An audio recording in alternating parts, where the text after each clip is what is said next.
Ano ang pangunahing dahilan?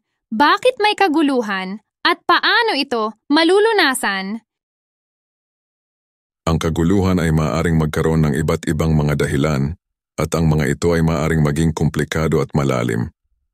Narito ang ilan sa mga pangunahing dahilan ng kaguluhan. Una, kakulangan sa pagkakaisa. Ang pagkakawatak-watak at hindi pagkakasunduan ng mga tao o grupo ng mga tao ay maaaring magdulot ng kaguluhan.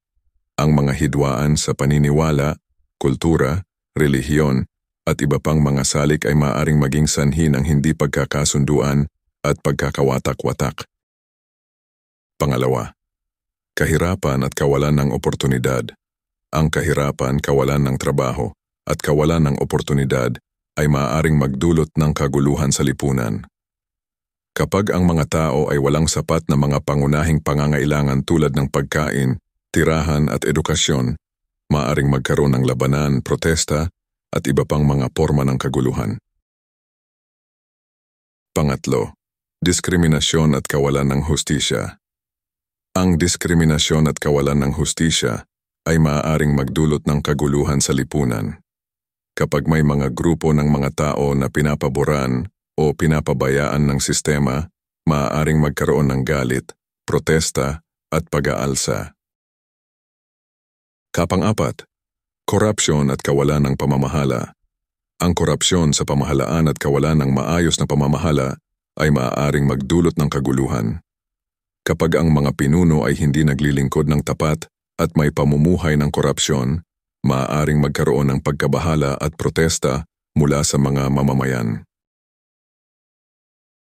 Para malunasan ang kaguluhan, mahalaga na tugunan ang mga pangunahing dahilan nito. Narito ang ilang mga paraan kung paano ito maaaring malunasan. Una, pagkakaisa at pag-unawa.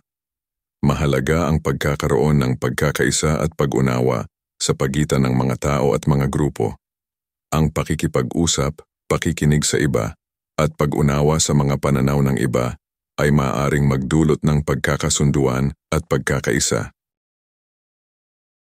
Pangalawa, paglikha ng oportunidad. Mahalaga ang paglikha ng oportunidad para sa lahat. Ito ay maaaring isagawa sa pamamagitan ng pagbibigay ng edukasyon, trabaho, at iba pang mga suportang pangkabuhayan upang mabawasan ang kahirapan at kawalan ng oportunidad. Pangatlo, pagtugon sa diskriminasyon at kawalan ng hustisya. Dapat labanan ang diskriminasyon at itaguyod ang pantay na karapatan para sa lahat. Ang pagpapatupad ng mga batas na nagbibigay ng proteksyon at pagkakapantay-pantay sa lahat ng tao ay mahalaga upang matugunan ang mga isyong ito.